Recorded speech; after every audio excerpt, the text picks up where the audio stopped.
Hello everyone. Today I will be going over an example of one specific hybridization problem. The molecule I will be dealing with today is PO2 3-, aka the hypophosphite ion.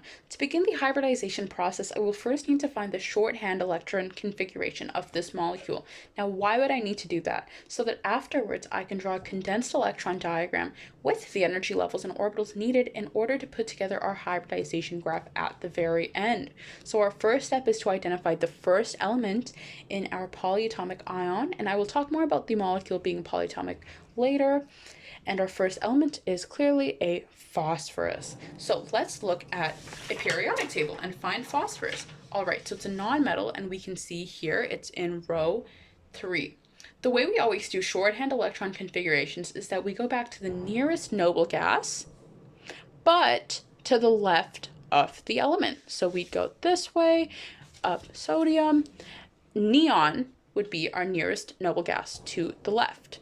And we can write that down as almost a locator element, like so, in square brackets, just to say that this is where we're going to start off our configuration, and from there count the number of elements it takes from the noble gas up here to get to phosphorus. And we most likely know that the periodic table is already separated into groups of S, P, D, and F. And in the S section of the table, the most amount of elements that can be accounted for per row is 2 because of the 2 columns, and 6 elements for the 6 columns of the P group. So 1, 2, 3, 4, 5, 6. In one row, we have 6 elements. Now, we are not going to be looking into the D's and F's because we're actually not going to go there with this molecule today. But it's just important or interesting maybe to know where they kind of stand on the table.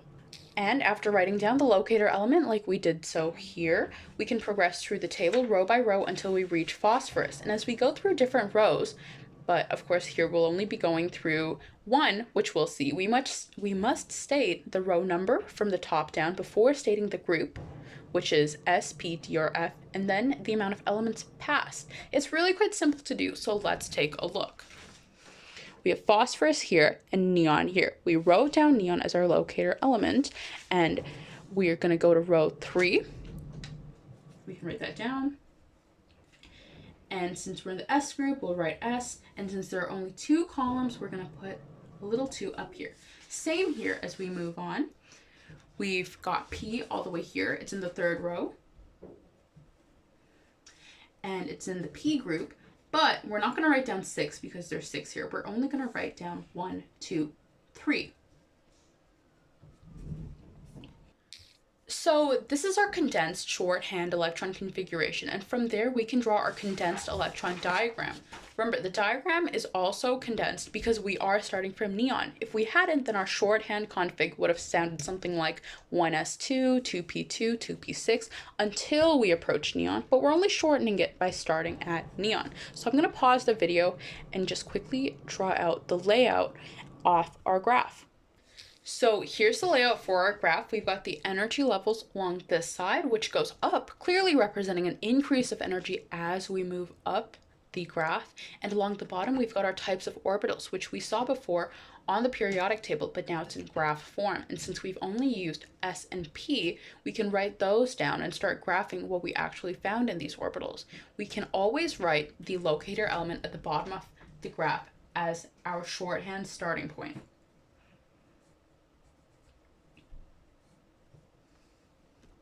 Now, one thing I should mention before we actually start graphing and drawing more orbitals is that these 2 sections, the S and P sections, carry different amounts of electrons. The S orbital is capable of carrying 2 electrons, while the P orbital can carry 6. And if we were doing D and F, D can carry 10 and F can carry 14.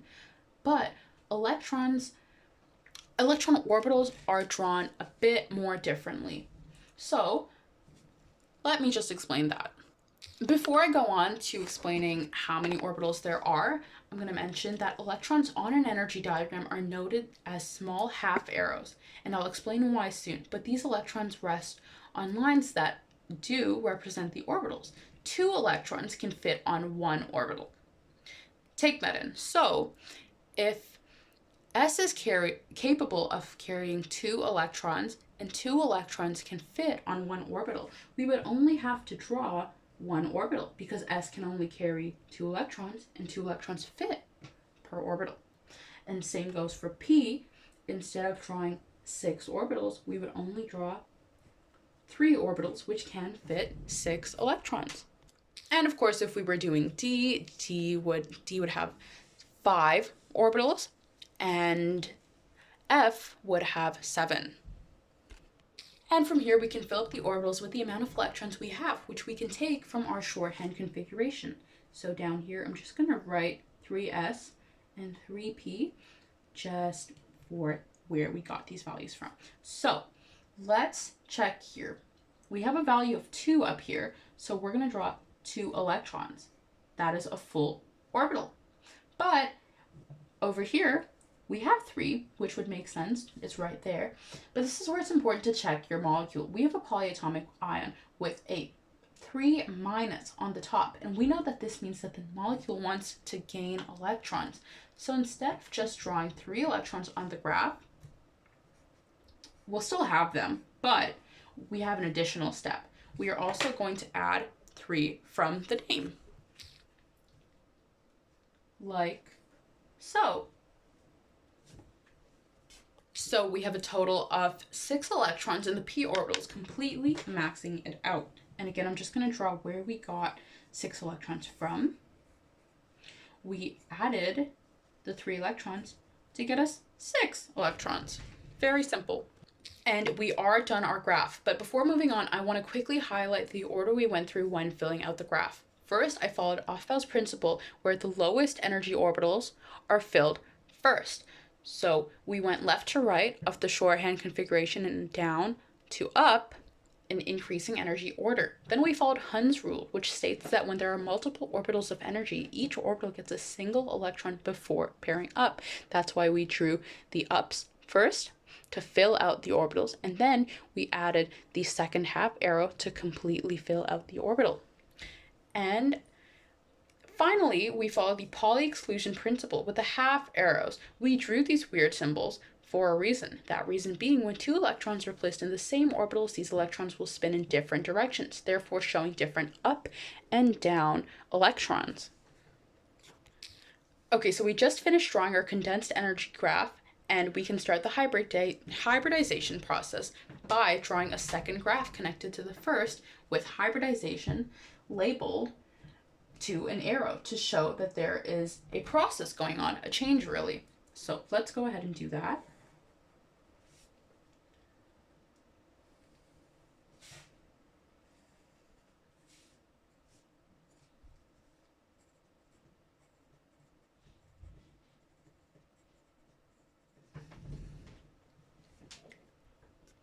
And yes, the arrow is significant because hybridization is the concept of mixing orbitals to level out and form new hybrid orbitals that are more suited for pairing electrons to form new chemical bonds.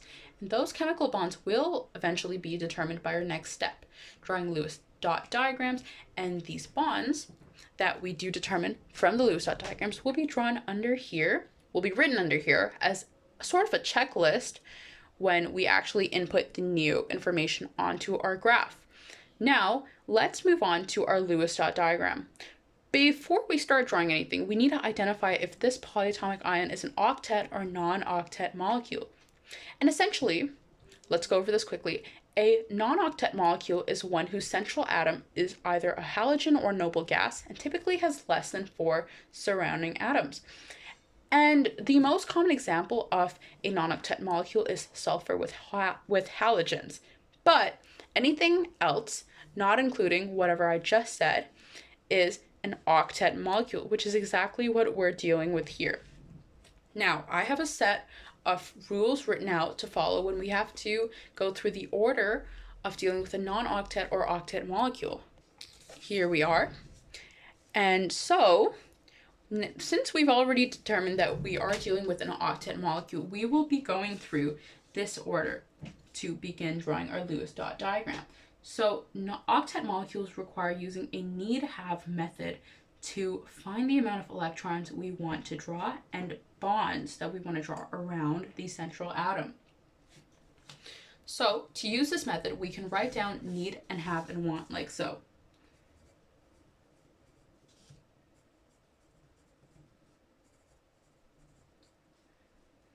I'm going to fill out certain values and then I'm going to go over them after with you all together. Pause the video after if you'd like to copy down or just go out over the explanation again.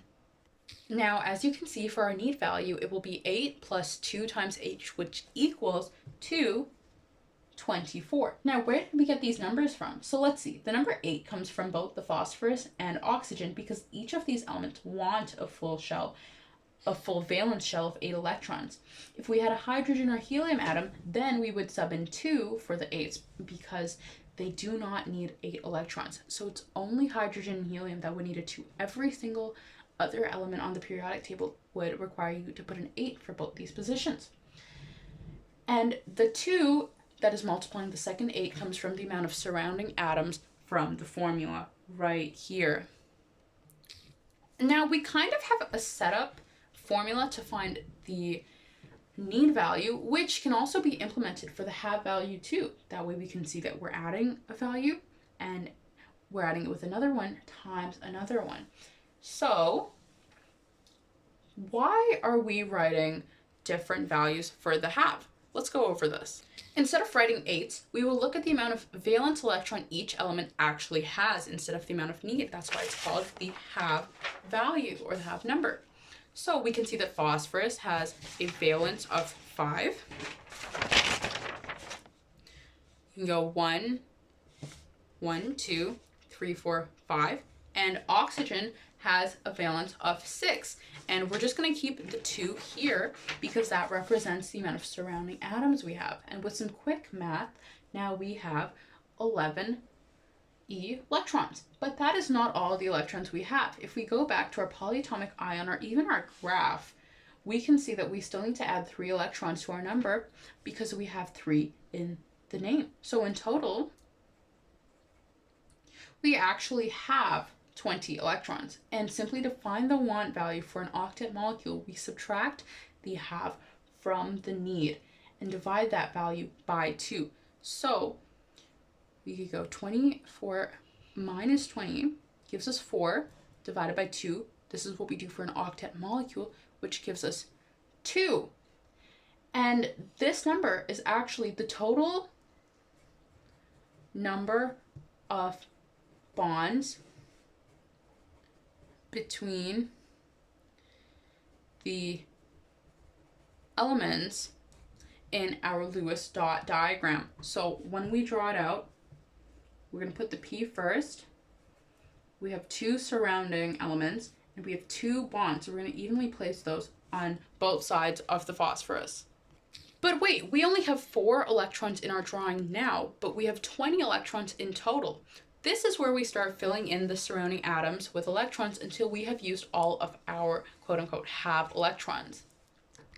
Now, even after filling up the surrounding atoms, we have a remainder of 4 electrons. We can just quickly check 2, 4, 6, 8, 10, 12, 14, 16. We have 4 electrons left. What we're going to do with those remaining electrons is to add them to the central atom. I'm going to add them to the top and the bottom and leave them there as lone pairs. Our drawing is almost complete. Don't forget to add the square bracket and the charge for our polyatomic ion. So with our complete Lewis dot diagram, we can circle everything that is directly attached to our central atom. Yes, that includes the lone pairs, which are very important. We have 4 things attached to it. We can write that down on the side just as a note. 2 lone pairs. 2 bonding pairs. And we can go back to our little hybridization list, which is empty, and which is where we said we would list the special bonds formed from this drawing. At first glance, we can see that we have 2 bonding pairs, which typically are sigma bonds, and 2 lone pairs, no pi bonds, which we don't have to deal with this, but I'm going to tell you that are when there are more than 1 bonding pair. But as I said before, at first glance, we have 2 sigma bonds. We actually have 2 coordinate covalent bonds instead of sigma bonds. Coordinate covalent bonds are when the amount of electrons on the surrounding atoms not connected to the central atoms, are equal to the valence of the element. Here we know already that oxygen has a valence of 6 and that we can see 6 electrons around both of them. So instead of a regular sigma bond, we have 2 coordinate covalent bonds. Now when we make this list, we usually follow an order that I'm just going to write on the side. So the order of the list usually starts with sigma bonds, lone pairs, and coordinate covalent bonds, and pi bonds. But since we only have lone pairs and coordinate covalent bonds, we will write it in the same order, just without the other two.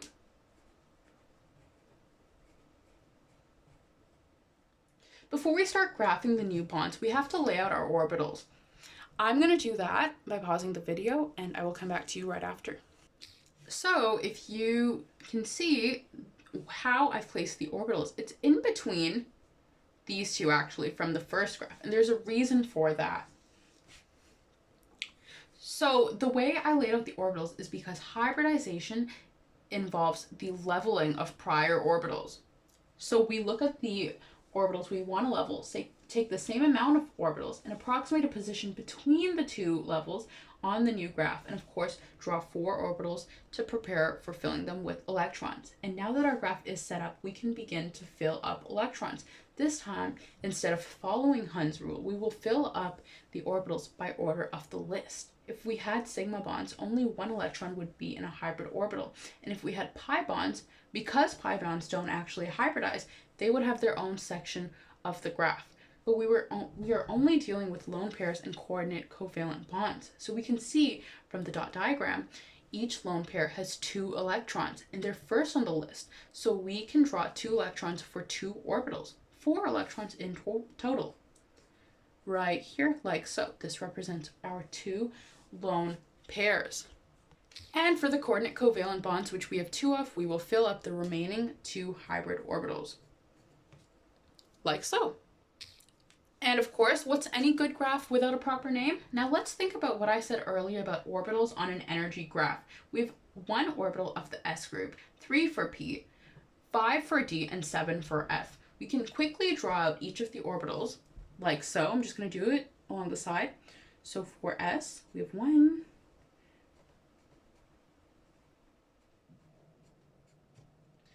and f, there's 7. I'm just going to write them really small. It's not going to be even, but we're not even going to use it.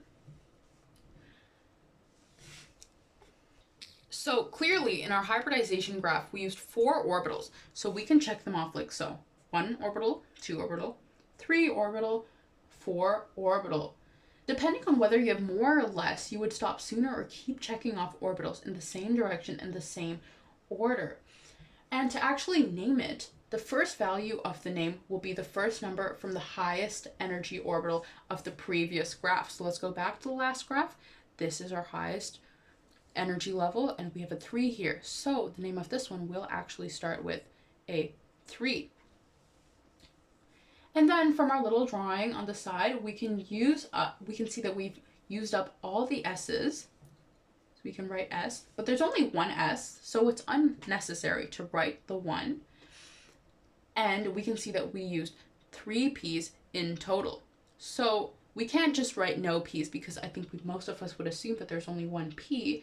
Even if there was one, I would probably write it. But since we've checked off 3, we're going to write 3 on top. So our name is 3sp3, and we know there's a 1 with the s. We just didn't write it.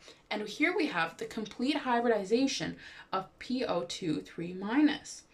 Now, I mentioned earlier that I would talk a bit about polyatomic ions, and I'd also like to add on a bit more information as an extension of previous knowledge. Polyatomic ions are formed when molecules gain/lose electrons. They are a set of 2 or more covalent bonded atoms, or are of a metal complex that behaves as a single unit, and are always octet, which is why we ended up following the octet rule anyways. Covalent bonded atoms mutually share 1 or more electron, which can be demonstrated by the bonds between the phosphorus and oxygen elements. And more specifically, there are different types of covalent bonds. We have polar covalent and non-polar covalent bonds, which differ based on their electronegativities. electronegativities, meaning the relative ability of a bonded atom to attract electrons. So let's just go over polar covalent and non-polar covalent bonds. Polar covalent bonds are when the atoms in a molecule have unequal sharing of electrons, which result from the difference in electronegativities of the atoms. The atoms with the greater electronegativity exerts a greater attraction for electrons. Non-polar bonds are when atoms have equal sharing for electrons and have identical electronegativities. Before I go into which type of bond we're dealing with, we need to understand the forces that we're actually observing here with this diagram and the ones we were just talking about in general. Because we are observing the forces within the molecule between each atom, so for example, between the phosphorus and the oxygen, this would be considered an observation of intramolecular forces. So again, between each atom, we are actually looking at its intramolecular forces. But if we were looking at bonds between multiple molecules, which could look something like this, I'm just going to write out an example. So suppose we had element A and B.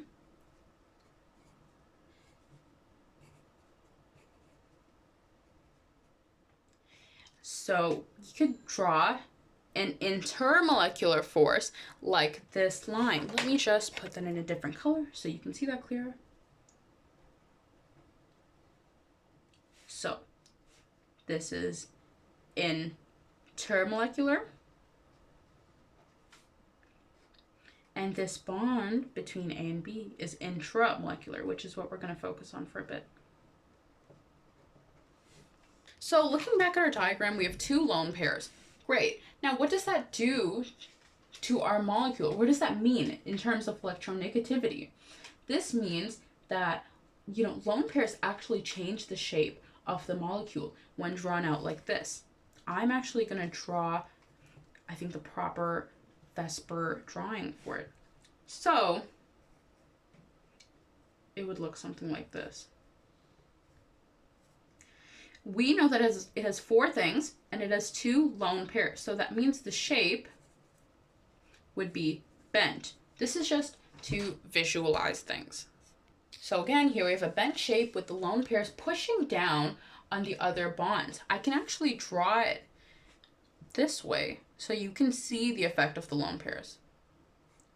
This isn't correct because there is a specific way to draw it, but just to understand what the lone pairs does, this is how they kind of act on the other elements, or other bonds. So we can see the lone pairs pushing down to the other bonds because they want to take up the most space they can and repel away from each other at the same time. And actually here, very interesting, we can see a dipole moment, which has a distinct shape because of the repulsion between the two pairs and the way these two are squashed down. This shape has determined the direction of the individual bond dipoles and plays a role in determining its polarity. So let's go back to polar and nonpolar bonds. We can conclude that this molecule is indeed polar, and we know, judging by the intramolecular forces of the polar covalent bonds, we can see that this molecule actually has a higher boiling point than nonpolar compounds. Again, because of the shape of the molecule can affect the boiling point because typically molecules with a smaller surface area have weaker London forces and result in lower boiling points. But because our molecule does take up more space, because of the lone pairs, it's most likely to have a higher boiling point. And also because repulsion between the lone pairs is much more stronger than these bonding pairs, more energy is needed to overcome them. And another physical property of this molecule is that it has a high boiling point because the more energy needed, the higher the boiling point. I also quickly want to go over what is actually missing from our diagram, which is a resonance structure, which is basically the delocalization of electrons when double bonds are just allowed to waver. We don't have any of these loose bonds just because the repulsion between the lone pairs is so strong and it keeps the molecule tight and holds its distinct shape, which ties into the importance of its shape when determining the molecule's properties. And that was all that I had for the extension. Just want to go over everything we did today. We started off with our formula. We did a shorthand condensed electron configuration. We then moved on to a condensed electron a condensed energy diagram, excuse me, and then we started off our hybridization process. We knew that we'd have to make a list and graph it out so that these orbitals are leveled out between the two to show the hybridization effect, where we have one energy level here and one here, for example, and we bring it together, we squish it so that it's right in between the two. It's almost as if it got neutralized. We know that we had an octet molecule. We followed the need-have method. From there, we could clearly draw our Lewis dot diagram, which does make sense. We have two lone pairs, two bonding pairs, list that down. We even named it. Our new hybridized chart is named 3sp3 with our little list that eventually you won't have to do with more practice. And then from there, we kind of broke down the Lewis structure with intramolecular forces and just the different types of physical properties it can have, which we determined was a high boiling point and a high melting point. That is all I have for today. I hope you learned something helpful at least, and well, enjoy the rest of your day.